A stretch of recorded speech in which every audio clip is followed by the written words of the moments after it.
Let's begin. When the knock came at 3 a.m., it wasn't a gentle tap. It was a frantic, desperate pounding that shook the silence of my Dallas home. It was the sound of a nightmare come to life, and I knew instantly that my world was about to be turned upside down. Before we continue, please subscribe to the channel and let us know where you are listening in the comments. The digital clock on my nightstand glowed 3:07 a.m. I was a light sleeper by nature and profession.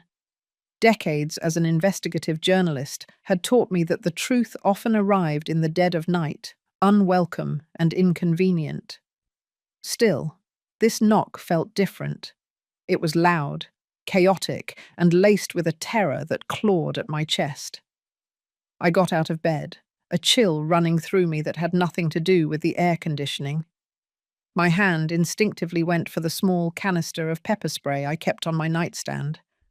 An old habit, one I thought I'd never need to use in my quiet retirement. I walked down the long hallway, the polished hardwood cold beneath my feet. I peered through the peephole. The porch light cast a pale glow on a figure slumped against my front door. It was a woman, her shoulders shaking, her head buried in her arms. Her once beautiful cocktail dress was torn and stained. My heart dropped into my stomach. It was my daughter, Veronica. I fumbled with the locks, my fingers trembling as I unlocked the heavy deadbolt. The moment I pulled the door open, she crumpled, falling into my arms like a broken doll. She was a grown woman, but at that moment, she felt as small as she did on the day I first held her. Her body was trembling, and she was crying so hard she could barely breathe. Veronica, what happened to you? I asked, my voice cracking with a fear I hadn't felt in years. She lifted her head, and what I saw froze the blood in my veins. Her left eye was swollen shut, a grotesque shade of purple and black. Her perfect thin lips were split and bleeding, a gash running from the corner of her mouth. Her blonde hair was a tangled mess. She clung to me, her breath ragged. "He hit me, Mom," she whispered, her voice barely audible. "He hit me because I wouldn't give him more money."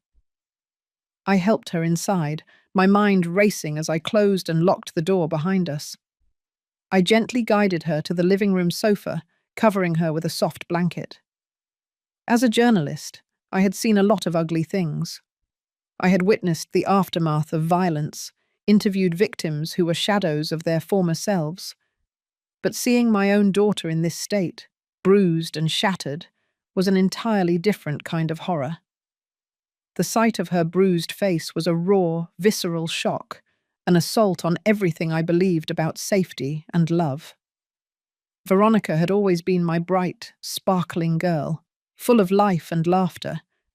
Now she was a frightened, fragile woman.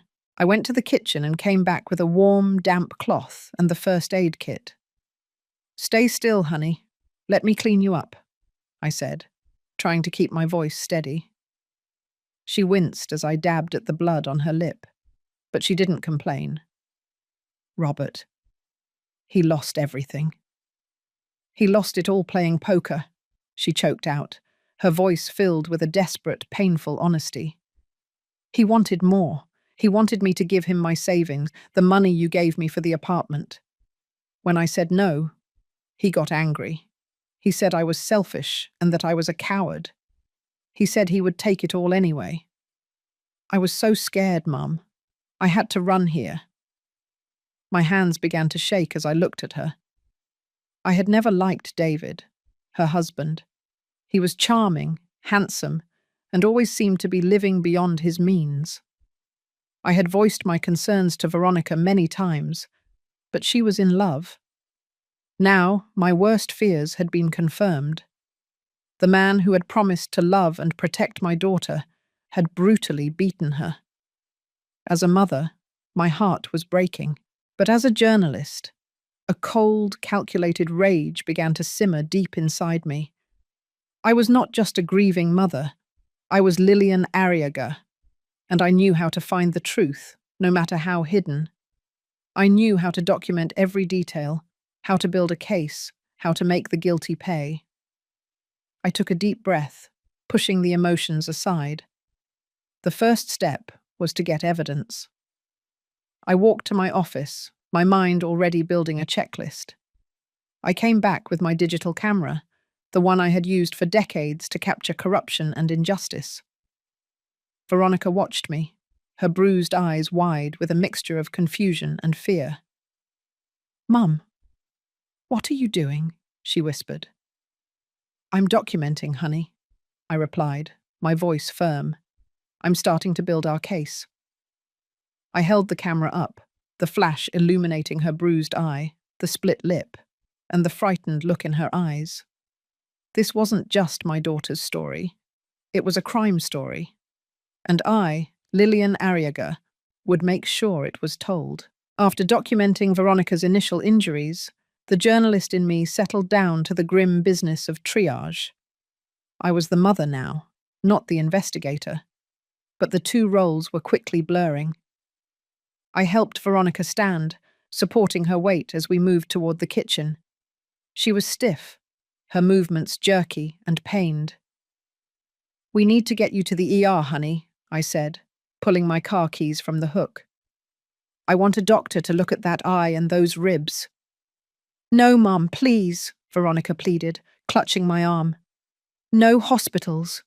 David, he'll know. If he sees the report, he'll know I came here." The sheer terror in her eyes was palpable. It wasn't just fear of a husband.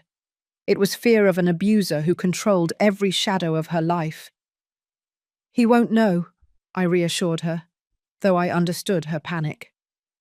"I'll take you to the private clinic downtown, Dr. Mendez's office.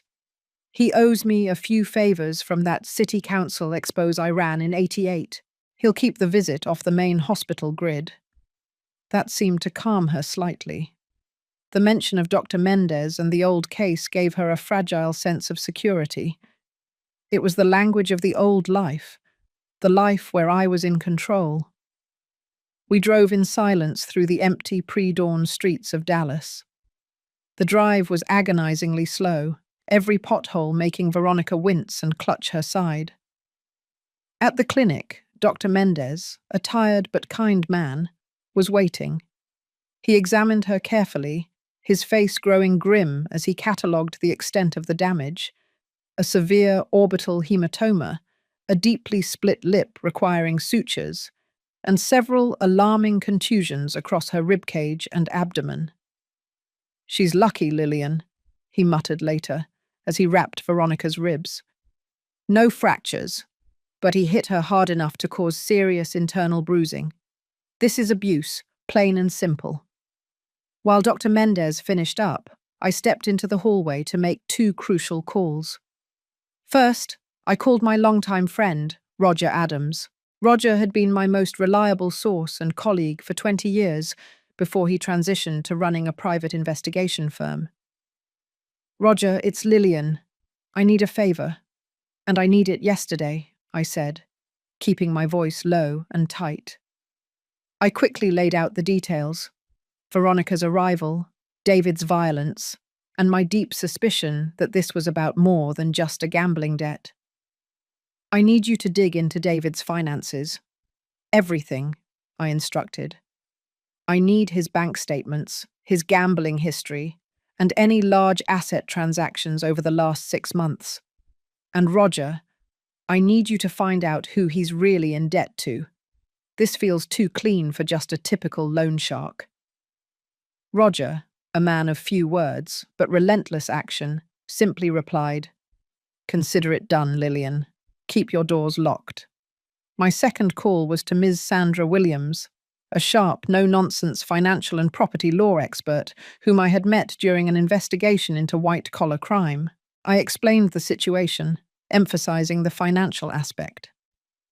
"Ms. Williams, I believe my son-in-law is using this domestic abuse as a smokescreen," I stated clearly. "I suspect he has moved or attempted to move assets. My concern is my home and my antique collection. They are my retirement." Ms. Williams' response was professional and immediate. "I'll start pulling public records immediately, Lillian. Property deeds, tax filings, and any recent notarized documents involving you or Veronica. Get me copies of every single piece of financial paper you can find on Veronica's side." When I returned to the examination room, Veronica was resting, an IV drip in her arm. I sat beside her, gently tracing the outline of her hand. Her cell phone, which I had taken from her earlier, lay on the bedside table. I picked it up, intending to turn it off, but the screen lit up with a torrent of notifications. 7 missed calls from David. Then, a chilling message popped onto the lock screen. It wasn't a threat of violence. It was a threat of ruin. "You speak to your mother, you lose everything. I already signed the papers. You think that old hag can save you? Check your account. It's empty." I felt the blood drain from my face. My breath hitched. He had emptied Veronica's personal savings. But what did he mean by signed the papers? This was the pivotal moment, the confirmation that the violence was merely the cruel preface to a much larger, more sophisticated financial betrayal. I locked the phone, but before shutting it down, I noticed one other thing: a string of encrypted texts with an unfamiliar contact, labeled only as the firm. The texts weren't about gambling. They were dates, times, and a single recurring address, the office of a high-end estate lawyer I didn't recognize. My shock instantly morphed into a cold, focused determination. David was playing a long game, a game designed to strip Veronica and me bare. My maternal rage, fueled by my investigative instincts, was now fully operational. He was not just a low-life wife-beater. He was a thief, and he was targeting everything I had worked for. He had no idea he had just picked a fight with a retired journalist who specialized in exposing the darkest secrets of Dallas's elite. I took the SIM card out of Veronica's phone, placing it in a small evidence bag. Then I sat down, pulled out my camera, and took close-up shots of the mysterious faint mark on Veronica's neck, the one that looked like a pressure bruise. I had a feeling that small, almost invisible detail was the key to unlocking the full story. I was ready to start digging. After I secured Veronica's phone and her small bag of essentials, I made arrangements for her safety. I couldn't risk leaving her alone in my house, not with David's text message ringing in my ears. I called my trusted friend and former colleague Carolyn Hayes, a retired nurse who lived in a guarded community north of the city. Carolyn, a woman who had seen the ugly side of humanity during her years in the emergency room, didn't ask questions. She simply said, "Bring her here, Lillian. The gate code is 4579. I drove Veronica there, the sunrise painting the Dallas skyline in bruised hues of orange and grey that seemed to mirror my daughter's face. Veronica slept most of the way, exhausted and traumatized. Before leaving her with Carolyn, I hugged her tightly and whispered, "You are safe now. I'm going to take care of everything. Just focus on healing." The moment I was back on the highway, my reporter's brain took over. I needed the full story from Veronica before David could try to silence her again. I headed straight to the downtown clinic where Dr. Mendez had given Veronica a mild sedative to help her rest. I waited for her to wake up, my laptop open, reviewing the files Roger Adams had already sent. Roger was fast. He confirmed David's gambling debts were astronomical. Not just poker. He was betting on sports futures, stock options, everything. His primary creditor was not a bank, but a private equity firm that Roger identified as the Cypress Group, known in certain circles for its aggressive, borderline illegal debt collection practices. This was the entity behind the encrypted texts on Veronica's phone. This wasn't just a husband hitting his wife over gambling debt. This was a criminal enterprise putting the squeeze on him, and David, in turn, putting the squeeze on his family. When Veronica finally woke up, her eyes, though still swollen, held a flicker of clarity. I gently held her hand. Veronica, you have to tell me everything about David's finances and those papers he mentioned, I stated. We have to know what he's done. She winced, trying to sit up. He was always pushing me to sign things, insurance papers, loan documents for his business, saying they were just standard forms. She paused, her eyes darting around the room nervously. Last month, he made me sign something that looked like an official document. It had my name and your name on it, Mum. What was it, honey? I pressed. He called it an asset declaration for tax purposes, but he made me sign it in front of a notary at his lawyer's office, not our usual one. David watched me sign every page.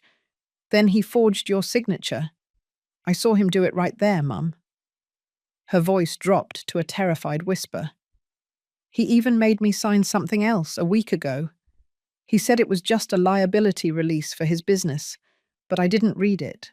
He got angry when I hesitated. This was the core of the danger. David wasn't trying to steal a few $1,000s. He was building a comprehensive legal framework to seize control. The asset declaration was likely a deed transfer or a massive power of attorney. I opened my laptop and showed her the text message David had sent.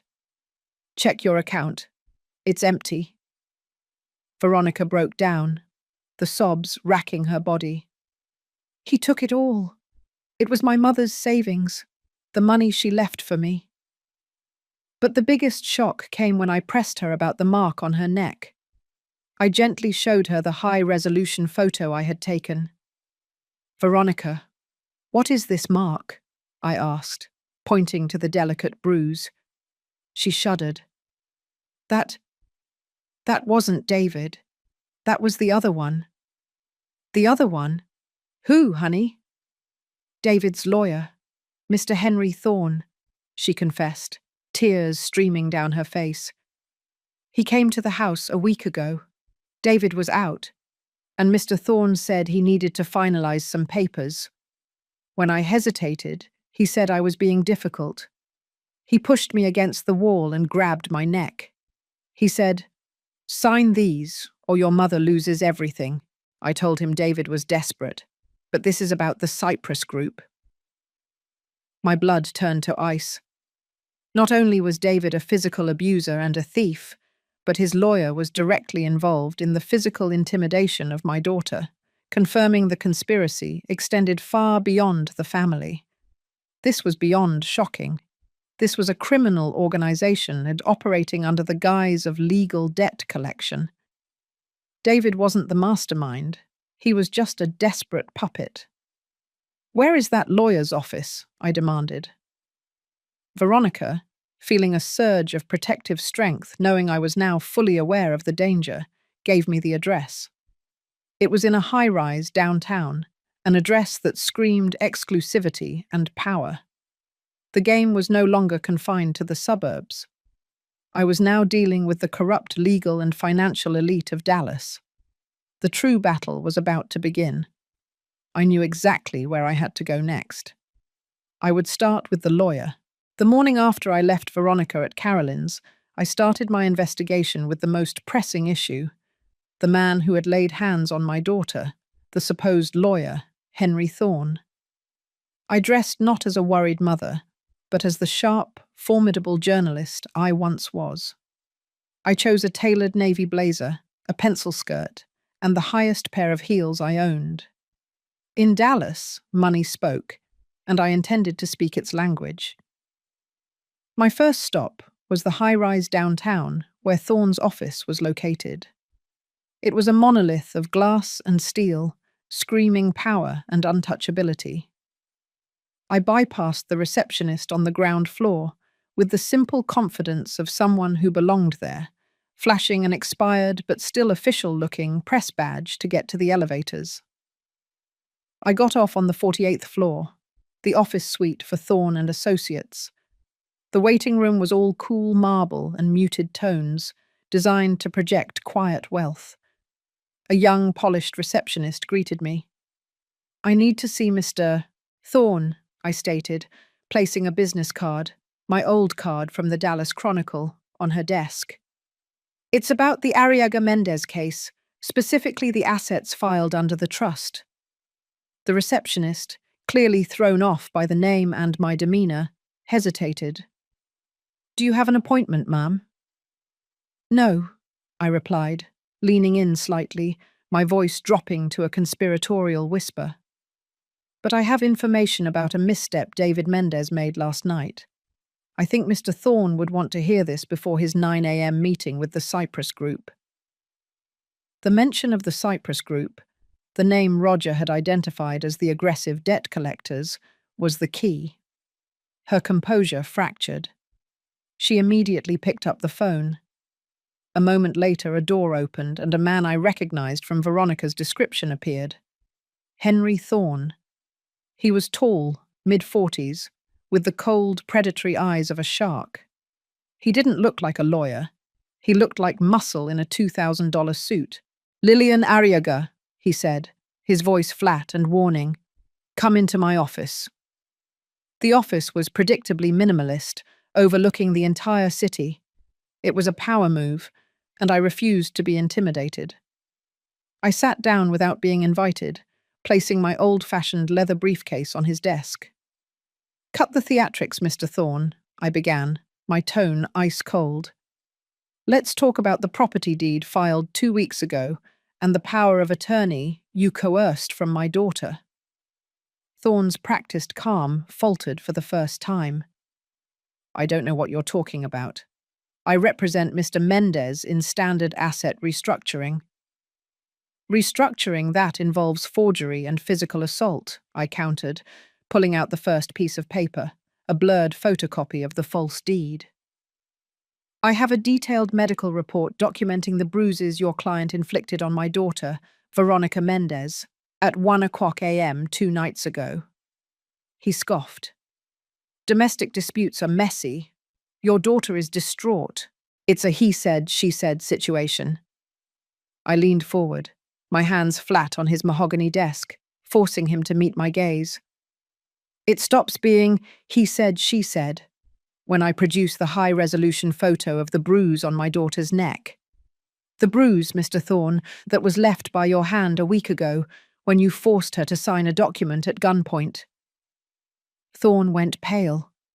His face, usually a mask of arrogance, twisted into fear. That was my proof. David was the brute, but Thorne was the accomplice, confirming Veronica's shocking testimony. That's a ridiculous accusation, he stammered, his bravado gone. You're threatening an officer of the court. I am a retired officer of the press, Mr. Thorne, I corrected him sharply. And I have more credibility in this city than you have in that expensive suit. I know you work for the Cyprus Group. I know David is using my retirement and my home, valued at $3.5 million, to pay off his debts to them. I know you drafted a fraudulent will, and I know you physically intimidated my daughter. You are not a lawyer. You are a thug with a law degree. I gave him a slow, deliberate smile. Here's what's going to happen. You have 24 hours to pull back every single fraudulent filing you created, including the fake power of attorney and the forged deed.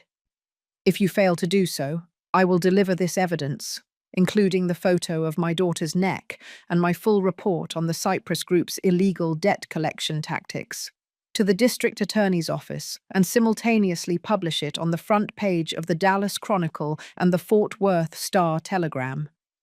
You will be disbarred, and you will be arrested for complicity in grand larceny, fraud, and felony assault. I stood up, adjusting my blazer. Thorne remained frozen, his meticulously constructed world crumbling around him. You've been warned, Mr. Thorne, I concluded, retrieving my briefcase. And unlike David, I always finish the story I start. I walked out, leaving the terrified lawyer alone in his opulent office, knowing I had just delivered the first devastating blow in this complicated war. My next call was to Roger. We had to prepare for Thorne's inevitable counterattack. The clock was ticking. My conversation with Henry Thorne had done two things. It confirmed the shocking scope of the conspiracy, and it bought me exactly 24 hours. I knew a man like Thorne wouldn't instantly fold. He would panic, call David, and then call his handler at the Cyprus Group. I had kicked the hornet's nest, and now the hornets were mobilizing. I drove straight to Roger Adams's office. It was located in a discreet, anonymous building that was perfect for his line of work. Roger, a man who survived on coffee and pure adrenaline, was already waiting for me, his desk covered in printouts and handwritten notes. "The lawyer is definitely a link to Cyprus, Lillian," Roger said without preamble, pushing a file toward me. "I found a $500,000 retainer payment from a shell company linked to Cyprus made to Thorne and Associates 3 months ago. They are using David to get at your assets, not just his own debt." I nodded, my jaw tight. Thorne confessed everything with his silence. I need to move before he can undo the paper trail. "That's exactly what he's trying to do now," Roger confirmed, tapping a sheet of paper. I tracked David's movements. He's at the high-end law firm right now, meeting with a new attorney. They're preparing a countersuit, claiming Veronica is mentally unstable and that you, Lillian, are emotionally manipulating her to gain control of the assets. The audacity of the move made my blood run cold. They were going to weaponize my daughter's trauma and my age against us. "We need a preemptive strike," I said, leaning over the desk. "They're attacking our character. We'll attack their core vulnerability, the forged documents, specifically the fake power of attorney and that fraudulent will. Ms. Williams can't file a challenge without the originals, and David has those locked up," Roger pointed out. "We need to know exactly where David keeps his assets and his legal documents." "I know," I replied, pulling out the small plastic bag containing Veronica's old SIM card. Veronica mentioned David's insistence on using a specific lawyer for the tax declaration. "I think I know where the rest of the evidence is." I pulled up a grainy satellite image on Roger's screen, focusing on David and Veronica's old house. David is a creature of habit. He only trusts two things: his safe deposit box at the downtown bank, which we can't access, and his personal home safe. When I helped Veronica move out, I noticed a very specific installation in their master closet, a high-end, wall-mounted safe hidden behind a false panel. "Do you know the code?" Roger asked, already reaching for his equipment. "No," I admitted. "But David has a tell. When he's stressed, he compulsively scratches the side of his wedding band. It's a gold band, and it would leave a microscopic scratch mark near the keys he presses most often. If we can get to the safe, we might be able to find the code." This was the risky part. We needed to break into David's house, find the safe, and crack the code without him or his new lawyers knowing. It was pure cloak and dagger, and I hadn't done anything this close to illegal in 30 years. But this wasn't about a story. It was about protecting my child and my legacy. Roger looked at me, his face serious. "That house is under surveillance, Lillian. David has security cameras and a new alarm system. We can't go in blind." "We won't," I stated. "I have the perfect distraction. David has a regular poker night on Friday. He never misses it. Tonight is Thursday. We need to go in now, before he leaves his current meeting." We spent the next 2 hours meticulously planning the break-in, focusing not on brute force, but on silence and precision.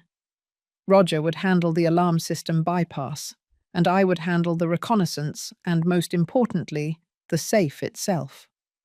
My knowledge of the house layout, gained from years of visits as a mother-in-law, was our biggest asset. That afternoon, I met with Ms. Sandra Williams. I gave her everything: the photo of the neck bruise, the details of Thorne's threats, and the information on the Cyprus Group. "This is not a divorce case, Ms. Williams," I said. "This is a RICO case disguised as a family dispute. We need to file a temporary restraining order to freeze all of David's assets and prevent him from disposing of Veronica's remaining property. Ms. Williams' eyes gleamed with professional excitement. With the assault and the confirmed forgery attempt, we have grounds. I'll file the emergency motion first thing tomorrow morning, right before Thorne expects it. But Lillian, this is aggressive. It will ignite a full-scale legal war. Let it ignite, I replied, feeling a cold calm settle over me. It's time they realize they aren't dealing with a fragile old widow. They are dealing with a predator who spent a lifetime hunting them. As evening fell, Roger and I drove in separate, unmarked cars toward David's neighborhood. The final, most dangerous phase of the plan was underway. My heart pounded with the exhilaration of a reporter closing in on the scoop of a lifetime, mixed with the primal fury of a mother defending her cub. We were going in. Our target, a wall safe containing the documents that would either free us or condemn us. The suburban streets were quiet, bathed in the cool light of a half-moon. We parked 3 blocks away from David and Veronica's house, nestled behind a dense row of junipers. The house itself was dark and imposing, a symbol of the superficial wealth David had chased. "He uses the ring system for the perimeter," Roger murmured, checking his watch. "I'm running a frequency override now. It'll give us a 20-minute window. We go in through the rear sliding door, just like you showed me." I nodded, the adrenaline a clean, sharp focus in my veins. My heart was pounding, but my movements were fluid and practiced. This was the thrill of the chase, the kind of investigative work that used to define me. But this time, the stakes were personal. I felt 70 years old, yet also 25, the young reporter who lived for the darkness and the truth it concealed. Roger moved first, a silent shadow against the side of the house. He expertly bypassed the magnetic lock on the sliding door, and with a soft click, we were inside. The air was heavy and smelled faintly of expensive cologne and stale liquor. We moved instantly to the master bedroom, the floor plan of the house etched permanently in my memory from years of family holidays. The wall safe was exactly where I remembered it, concealed behind a heavy antique print of a sailing ship. Roger lifted the print off its hook and shone his narrow beam flashlight on the digital keypad. The steel door was formidable. "Okay, Lillian," Roger whispered. "Your theory about the wedding ring. We need the keys he uses the most."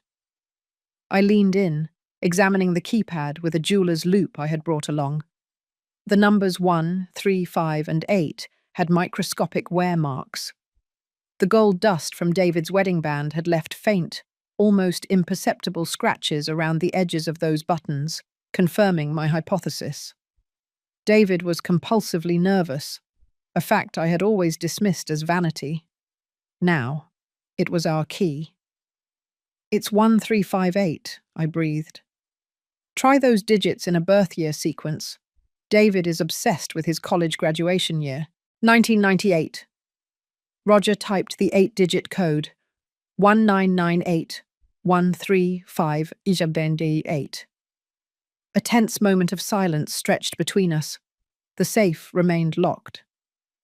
"Wait," I muttered, my mind racing. David graduated in 1998. Veronica's birthday is May 13th, the 13th of May. It was the only date he ever remembered. Roger quickly entered the revised code, 05131998. The safe door clicked open with a deep mechanical groan. We had exactly 5 minutes left. Inside, the safe was lined with important documents and stacks of $100 bills. We ignored the cash. Our target was the paper.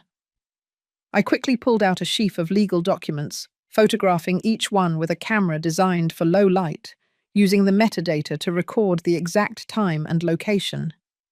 The documents were worse than I imagined. There was the forged power of attorney, giving David complete control over my financial accounts, filed just 3 days ago. There was the deed transferring the house into a holding trust controlled by the Cyprus Group. And finally, the most chilling document of all, the fake will. It stipulated that, upon my demise, all assets would immediately pass to David, citing a fabricated clause that Veronica was incapable of managing an inheritance. He was not just trying to steal my assets, he was planning to invalidate my daughter's entire existence and destroy my reputation posthumously. As I frantically photographed the last page, I caught sight of a worn, leather-bound book tucked into the back corner of the safe. It wasn't a financial document. It was a small journal. I hesitated for a fraction of a second, then quickly snapped a picture of the cover and slipped it into my briefcase. "Time, Lillian. Now," Roger hissed. We closed the safe, replaced the picture, and retreated back through the rear door, just as the frequency override timer expired. We were out, unseen, with the digital proof of the entire conspiracy. Back in the car, speeding away from the house, I barely registered the adrenaline crash. I opened my briefcase, pulling out the worn leather journal. Its pages were filled with a tiny, cramped handwriting that wasn't David's. It belonged to Veronica. I began to read, shining the flashlight over the pages. It wasn't a diary. It was a meticulous ledger. Veronica had been secretly documenting David's abuse for months, listing dates, times, and the exact dollar amounts of the antiques he sold from my collection. Entry for April the 12th. David took the Ming vase, said it was worth $75,000. He only gave me $2,200 for silence. Entry for May 21st. Found the fake will draft in his briefcase. I didn't tell him I knew. I'm afraid. He said he needed $200,000 more by the end of the month. The truth was laid bare. Veronica wasn't just a victim of David's violence. She had been his secret, silent informant and victim, forced to track his crimes, documenting his escalating demands while fearing for her life. The mark on her neck wasn't the only secret. This journal was the final, devastating piece of evidence, confirming the financial plot and Veronica's tortured role in it. We had everything we needed to bring them down. My head was spinning with the gravity of the documents Roger and I had just photographed. The forged power of attorney, the fake deed, the fraudulent will, and now, Veronica's secret journal detailing the liquidation of my irreplaceable antiques. It was no longer a domestic violence case. It was a full-blown financial conspiracy reaching into the highest levels of Dallas corporate crime, involving David, the crooked lawyer Thorne, and the shadowy debt collector, the Cyprus Group. The following morning, I was seated in Ms. Sandra Williams's sleek, modern office. The energy in the room was electric, charged with the urgency of the legal war we were about to launch. Ms. Williams, a woman whose calm demeanor hid a razor-sharp legal mind, studied the photographic evidence on her massive monitor. "Lillian, this is explosive," she confirmed, tapping the image of the forged power of attorney. "This document alone is enough to file criminal charges for fraud. The fake will is the cherry on top. This moves beyond civil court and straight into the realm of organized crime." "And the neck bruise, Ms. Williams," I reminded her, placing the photo of Veronica's neck on the desk. "Physical assault by an officer of the court, Henry Thorne, to coerce a signature. That's felony intimidation. It ties Thorne directly to the violence and the fraud." "Excellent," she breathed, her professional excitement showing through. "We move now. Before Thorne can file his retaliatory suit claiming Veronica is unstable, Ms. Williams and her team worked with lightning speed. Within hours, they filed an emergency temporary restraining order, the TRO. This motion was a legal masterpiece. It didn't just target David. It named David Mendez, Henry Thorne, and the Cyprus Group as defendants. The motion cited the clear and present danger to Veronica, evidence of physical assault, and the overwhelming photographic evidence of forgery and fraudulent conveyance of assets.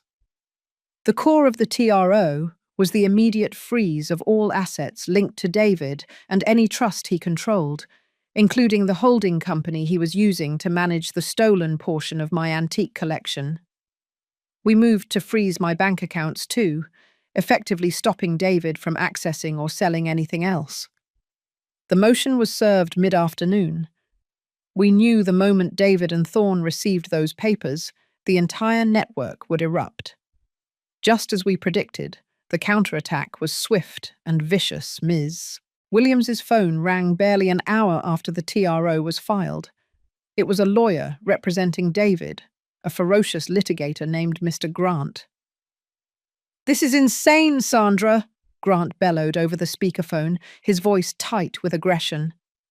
"You're suing my client for a domestic spat. We're filing for slander and emotional distress. You've targeted an innocent man and a reputable lawyer, Henry Thorne, and the Cypress Group will destroy you." "Your innocent man assaulted my client's daughter," Ms. Williams replied, her voice steady and calm. "Your reputable lawyer participated in the assault and forged a power of attorney to steal a $3.5 million estate. Read the evidence attached to the TRO, Grant. Every single document is notarized proof of fraud and felony. If your client doesn't immediately concede and return the stolen assets, I will personally hand this file to the federal authorities for RICO prosecution." "We're not playing divorce court here." The phone line went silent, confirming we had struck a nerve deep within their operation. That evening, I received a chilling anonymous email. It contained a picture of my house taken from the street, time-stamped just an hour earlier. The message was simple. "Stop looking for the will. Stop looking for the antiques. Go home, old woman, or you lose more than just money." The threat was clear. They knew I had been inside the house, and they were watching me. The game had just escalated from legal maneuvering to personal danger. I immediately called Roger. "They know," I told him. "They sent a threat. We need eyes on Veronica and Carolyn now." Roger assured me he had already doubled the passive surveillance on Carolyn's property. "They're safe," he insisted. "But Lillian, this is the most dangerous phase. They are panicked, desperate men." I knew he was right. Panic leads to mistakes, but it also leads to violence. I spent the night in my study, not sleeping, but meticulously organizing my defense. I printed out every piece of evidence we had: the medical reports, the forgery photos, the journal entries, and the full TRO filing. I placed 3 copies in 3 separate, secured locations. I was preparing for the worst, ensuring that even if they managed to silence me, the truth would survive. I also sat down and typed out the first draft of my investigative report. It was a chronological breakdown of David's descent into debt, his relationship with the Cypress Group, and the calculated fraud and violence used against my daughter. This was my ultimate weapon: the power of the press. This was the one thing their legal maneuvers couldn't silence. My plan was to use this report to socialize the revenge, making David's crimes too public and too toxic for even his expensive lawyers to handle. I was not just fighting for justice. I was fighting to expose the truth to the entire community. My plan was now a precision strike: legal in the morning, strategic in the afternoon. The emergency temporary restraining order had frozen David's ability to sell or access my assets, but it hadn't prevented him from talking. I knew the moment that TRO hit the court docket, David would be furious, desperate, and most importantly, ready to move the last remaining pieces of evidence. The problem was Veronica's journal. While it was damning proof of David's crimes, it also exposed Veronica's participation, however coerced, in selling off the antiques. I couldn't use it in court without risking my daughter facing unnecessary scrutiny or even charges. My revenge had to be surgical. It had to target David and his associates while protecting Veronica completely. I called Miss Williams. "The journal stays out of the official filing for now," I instructed. "But we need an airtight plan to get Veronica to a safe space where she can detox from David's psychological manipulation and begin to heal. She's too fragile to face his lawyers, Mr. Grant and Thorne, even with the TRO in place." Ms. Williams suggested a highly respected trauma psychologist in Austin, Dr. Ann Carter, known for working with victims of high-control relationships. The transfer had to be immediate and secret. That afternoon, Roger and I executed the second phase of the plan, the decoy. We were driving my old Ford sedan, rigged with a GPS tracker and a burner phone, and began a dramatic, obvious road trip across the state line into Louisiana. We made sure to stop at gas stations with visible security cameras, taking long, exaggerated coffee breaks, making loud, fake phone calls about meeting with an old colleague in Baton Rouge. The purpose was to feed David and his watchers a false trail, convincing them that Veronica and I had fled the state to hide the remaining evidence. As Roger and I played the decoy, my trusted friend Carolyn was simultaneously driving Veronica, disguised in a hat and large sunglasses, to a secure private airfield. Veronica was on a small charter plane heading directly to Austin. By the time David's goons started tracking my old sedan in Shreveport, Veronica was safely in Dr. Carter's care. Now, with Veronica secure, it was time to finalize the most important meeting, the confrontation that would seal David's fate. I knew David was under immense pressure. The Cypress Group was breathing down his neck, the TRO had cut off his cash flow, and his high-priced lawyer, Mr. Grant, was undoubtedly charging him thousands per hour to navigate the mess. He was panicking and unpredictable. This was the perfect time to lure him out. I typed a single cryptic text message on a new burner phone and sent it to David's number. "The journal is here. I have the proof. Meet me at the Dallas Arboretum, north entrance. Tonight, 8:00 p.m. Bring the money and we can talk. Come alone." David's response was immediate and predictable. "You crazy old woman. You think I'm stupid? You have nothing." I waited 5 minutes and sent another text, short and brutal. "I have the ledger. I know about the Ming vase, the $75,000 it was worth, and the $1,100 you gave Veronica. I know about the fake will. I know about the Cypress Group. If you don't show up, I deliver all of it, including the ledger, to the DA at 9:00 a.m. sharp." He agreed to the meeting. The trap was set.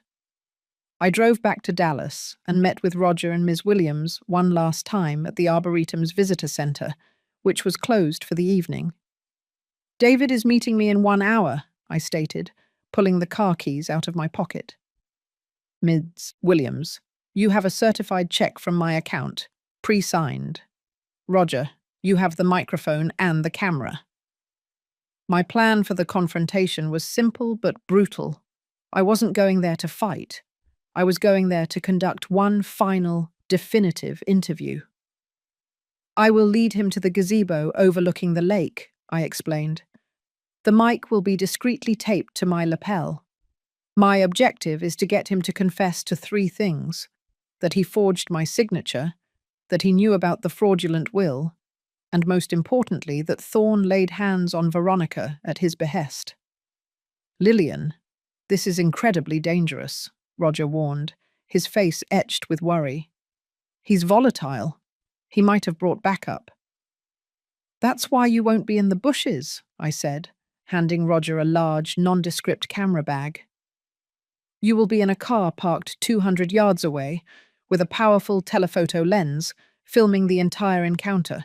I want wide shots of his arrival, the confrontation, and every single one of his movements.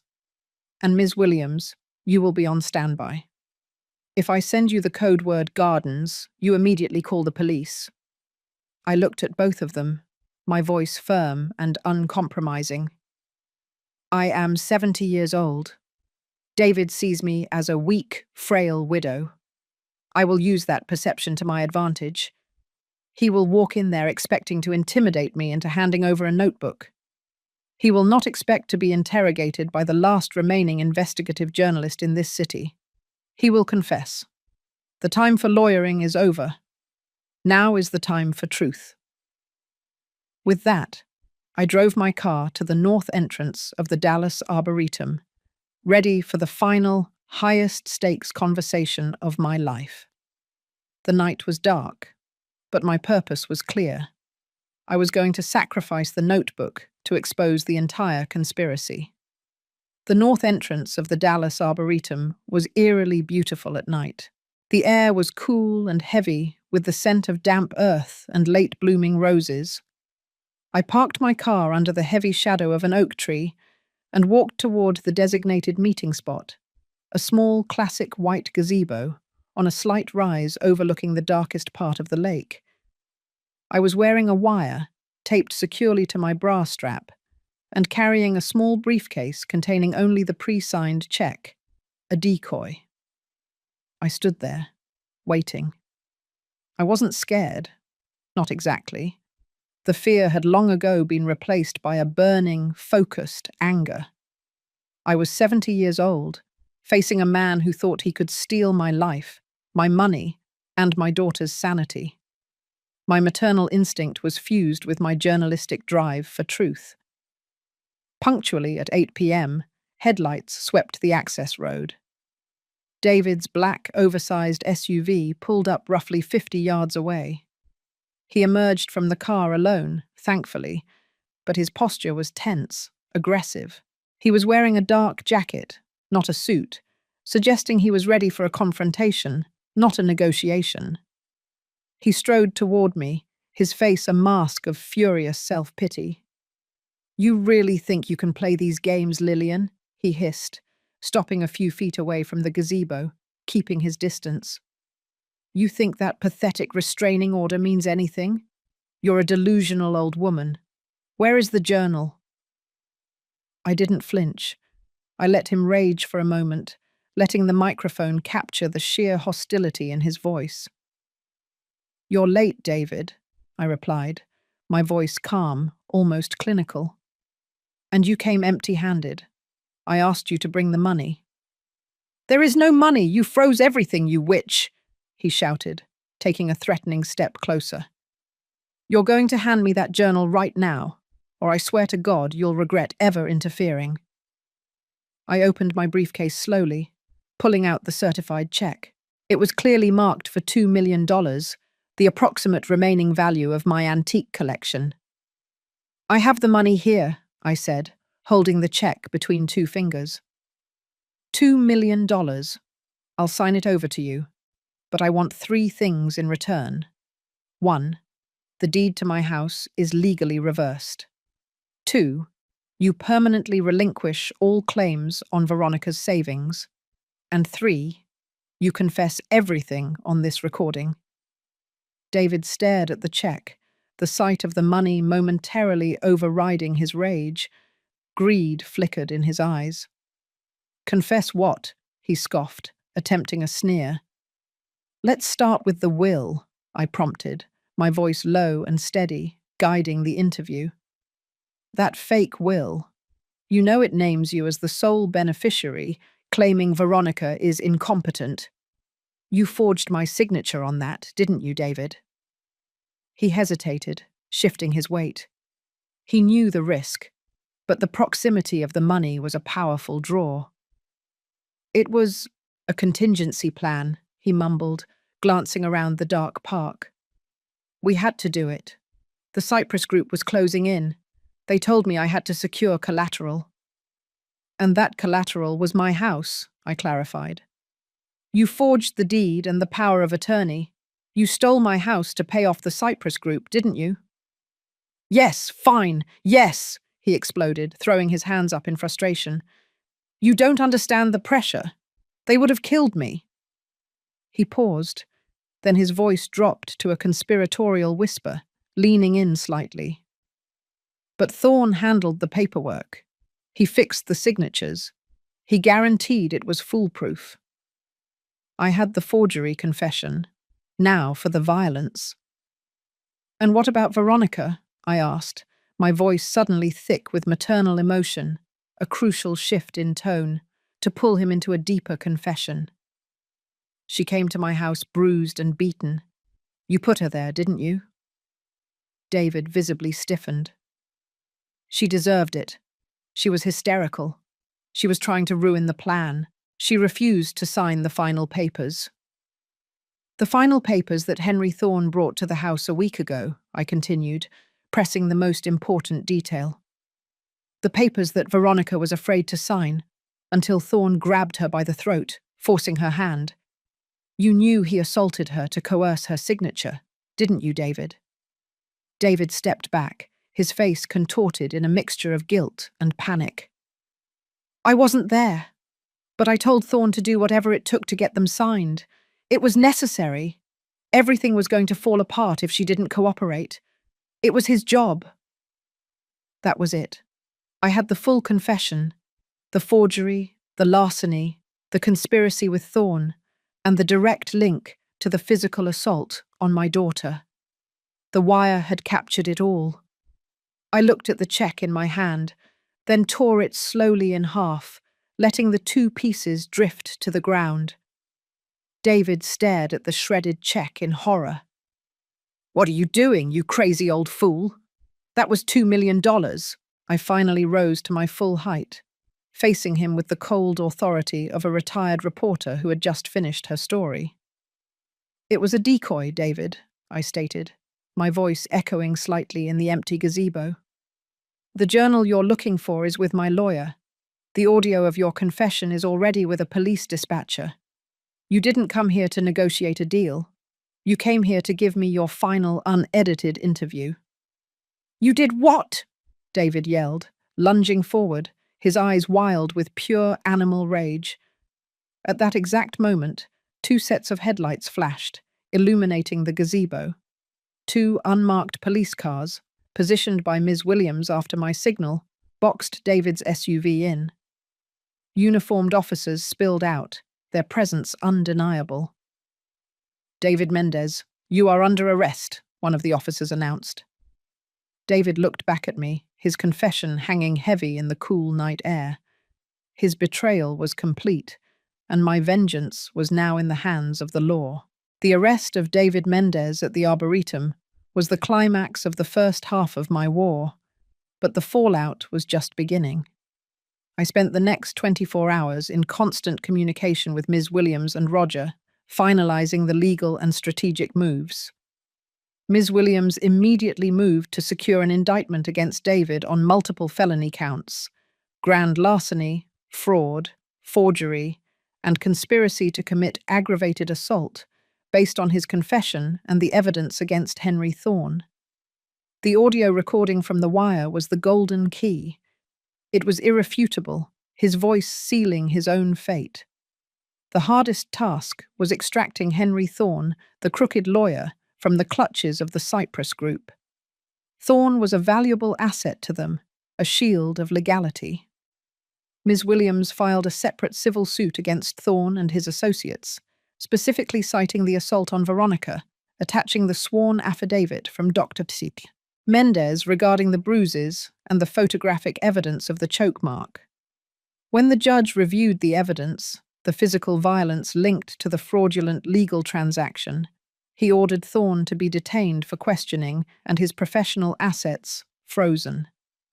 It was a massive public blow to the white-collar community in Dallas. With David behind bars and Thorne temporarily neutralized, the legal battlefield was secure. Now, it was time to address the true damage and launch the emotional counterattack. I drove the 6 hours to Austin to see Veronica. She was resting in the care of Dr. Ann Carter, the trauma psychologist. Dr. Carter's center was quiet, peaceful, and worlds away from the violence and deception she had endured. When I walked into her room, Veronica looked different. Her bruises were fading, but the deeper wounds in her eyes were still raw. She was hesitant, withdrawn. "Mum," she said quietly, her voice still thin. "What happened?" I saw the news alerts. They arrested David. Yes, honey, I confirmed, sitting on the edge of her bed. He's been arrested. They have him on fraud and assault charges. He's not going to hurt you ever again. Then I pulled out the small leather journal, the ledger she had kept meticulously hidden. I laid it on her lap. I found this in the safe, I said gently. I read it. I read every word, every date, every dollar amount. Veronica stared at the book, shame washing over her face. She tried to push it away. Mum, please. I know I shouldn't have done it. I know I shouldn't have helped him sell your things. I was scared. He threatened to hurt you if I didn't cooperate. This was the critical moment. I didn't see an accomplice. I saw a victim of extreme psychological coercion. You were not an accomplice, Veronica, I stated, taking her hand. You were a hostage. You didn't write this to document a crime. You wrote this to save your own life. You were gathering evidence against your captor. You were protecting me by tracking his movements. I showed her the last entry, where she detailed the $200,000 demand. This is not the work of a criminal, honey. This is the work of a desperate survivor. Tears streamed down her face, but these were different tears, not of fear, but of profound relief. She had been carrying the weight of the blame, believing she was equally guilty. I lifted that burden from her soul. David and Thorne wanted you to believe you were compromised so you would never talk, I explained. They wanted you to be silent. But this book is the key to proving that David was the sole architect of the fraud and that he coerced you into participating. You are our strongest witness, not a co-defendant. I told her about the plan to expose David publicly, not just in court, but through the press. This is where we take back your narrative, Veronica. David used silence to control you. We are going to use the loudest voice we have, the truth. Veronica finally looked up, a spark of the old fight returning to her eyes. You're going to write about it, aren't you? I am going to finish the story, I confirmed. And this time, the ending is ours. But first, you need to tell your story to Dr. Carter, every detail, every fear. That is the first step toward getting justice and finding peace. Before leaving, I received an update from Roger. David's defense lawyer, Mr. Grant, sensing the tide turning, had contacted Ms. Williams with a veiled threat. If your client presses for criminal charges, we will file a massive civil suit against Lillian for emotional distress, libel, and theft of the antiques. We will claim she staged the entire assault to seize control of the estate. The counterattack was exactly what I expected, a smear campaign. They were trying to bankrupt me with legal fees and destroy my reputation. David was defeated, but his expensive legal machine was still running. I smiled, a cold, journalistic grin. This was the opening I needed to launch my socialized revenge. They wanted a fight in the court of public opinion. They were about to get a Pulitzer-winning columnist against a desperate conman. The immediate arrest of David was the legal victory, but the real war was being fought in the court of public opinion. David's high-powered defense lawyer, Mr. Grant, launched a predictable and savage smear campaign. The narrative he pushed was simple. A greedy, senile mother, Lillian Arriaga, had orchestrated a massive fraud and emotional breakdown to seize control of her daughter's marriage and assets. They claimed I had coached Veronica, fabricated the assault, and illegally trespassed to steal my own property. The gossip columns and local news outlets in Dallas ate it up. They reveled in the drama of the wealthy widow versus the struggling young businessman. The headlines were brutal. $1 million granny stages assault to steal daughter's inheritance, and former reporter Lillian Arriaga under fire for staging domestic violence. My lifetime of integrity was being dissolved by a smear campaign designed to pressure the district attorney to drop the felony charges. This was the perfect opening for my socialized revenge. They wanted to fight with mud and accusations. I would fight with unassailable facts and the power of a first-person narrative. I called my former editor at the Dallas Chronicle, a sharp-witted woman named Maureen Riley. Maureen had been my fierce colleague for decades, and she understood the power of a well-placed, deeply researched truth. I drove to the Chronicle offices and laid out the entire case file on her desk. "They are destroying my daughter's life and my reputation to protect a criminal enterprise," I told Maureen, my voice steady. "They want the public to believe I am a liar. I have the audio confession, the medical reports, the forgery documents, and Veronica's handwritten journal." I didn't ask her to print a story. I told her I was ready to print my story. Over the next 48 hours, I worked with Maureen and a small, trusted team of editors, reviewing and polishing my investigative report. It wasn't just a legal brief, it was a devastating exposé titled "The $5.5 million Bet: How My Son-in-Law and a Crooked Lawyer Tried to Bury Me." The report was a journalistic masterpiece, cold and factual, detailing every step of the conspiracy. 1. The debt, David Mendez's six-figure gambling losses and his immediate pressure from the Cyprus Group. 2. The fraud, photographic proof of the forged power of attorney and the fake will, meticulously compared with genuine documents. 3. The physical coercion, the documented assault on Veronica by Henry Thorne to coerce her signature, linking the white-collar crime directly to street violence. 4. The confession, key excerpts from the audio recording at the Arboretum, where David explicitly confessed to the forgery and to ordering the assault. The Dallas Chronicle ran the story as their lead front-page article on Sunday morning, complete with a large, high-resolution photo of Veronica's bruised eye, alongside a mugshot of David and a professional headshot of Henry Thorne. The effect was instantaneous and explosive. The public narrative shattered. People couldn't dismiss an entire, sourced, and legally documented investigative report, written by a highly respected former journalist.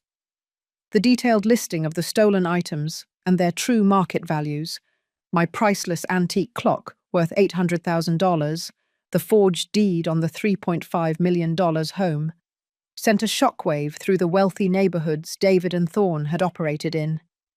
The phone lines at the district attorney's office lit up. The DA, initially cautious due to Miss Grant's aggressive counterclaims, was now under immense public pressure to act. The story had transformed David Mendez from a victim of divorce proceedings into a clear-cut felon involved in a high-level racketeering and fraud scheme. By Monday morning, the legal landscape had flipped completely. Henry Thorne's law license was suspended, and he was officially charged as a co-conspirator. The Cyprus Group, whose name was now publicly linked to assault and criminal fraud, saw their stock prices drop and their legitimate clients flee. My media strike had accomplished what weeks of quiet legal maneuvering could not. It forced the hand of justice. I watched the news coverage from my study, the reports echoing my words, my evidence. It was a potent, satisfying victory. But the final, most crucial step of the revenge still lay ahead, securing Veronica's peace and closing the door on this painful chapter forever. I knew I had to fly back to Austin. The fight was almost over, and it was time to focus on the humanistic healing that Veronica desperately needed. The legal dust settled quickly thanks to the public exposure. The pressure from the DA's office, fueled by the Chronicle's report, forced David's lawyer, Mr. Grant, to realize the case was indefensible. David Mendez was quickly arraigned on felony charges. Henry Thorne was disbarred and faced charges as well. The fraudulent power of attorney and the fake deed were officially voided, and the emergency restraining order transitioned into a permanent freeze on all David's assets, ensuring he couldn't touch a dime of mine or Veronica's. I flew back to Austin to see Veronica. The war was won, but the healing had to begin. Veronica met me not in her room, but in Dr. Carter's sunny garden, a peaceful space filled with the scent of jasmine. She looked stronger, lighter.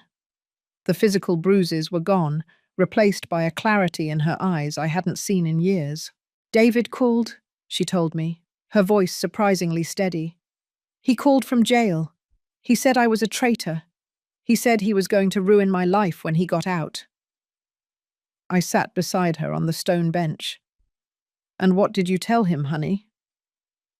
"I didn't argue," she replied, shaking her head slightly.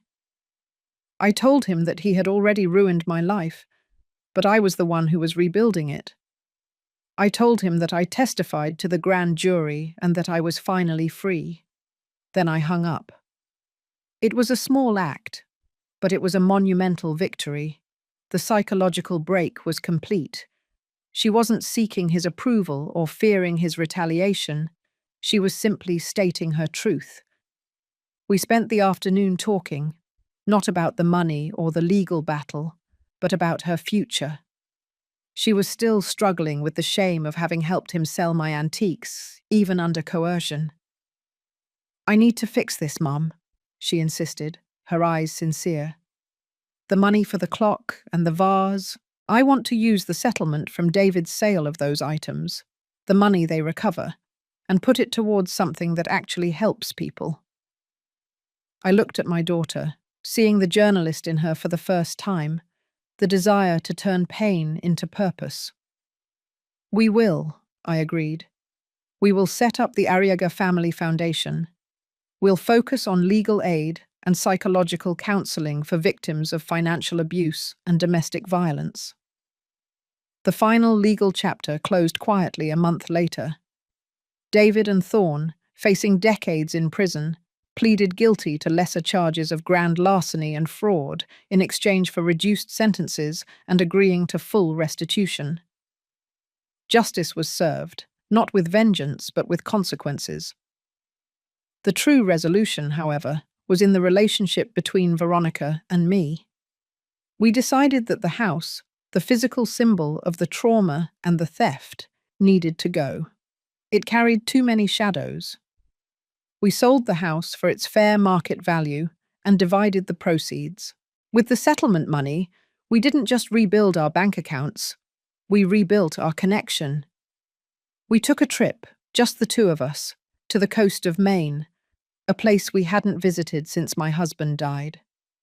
We sat on the beach, watching the waves, the vastness of the ocean washing away the close, claustrophobic fear we had lived under. "You saved me, Mum," Veronica whispered, leaning her head on my shoulder. "We saved us, honey," I corrected her gently.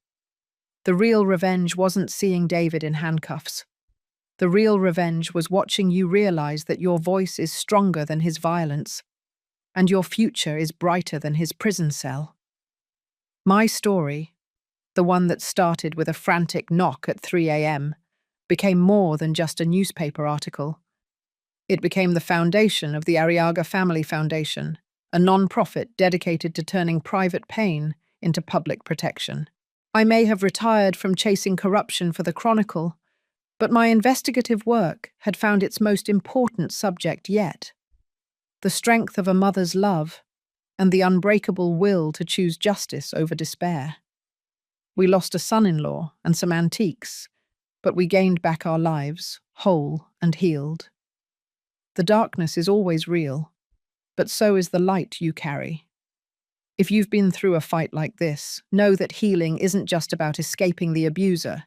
It's about choosing to build something beautiful out of the ruins they left behind. Your voice is your most powerful weapon. We want to hear your thoughts on this story and how you found your own path to forgiveness and justice. Share your perspective in the comments below.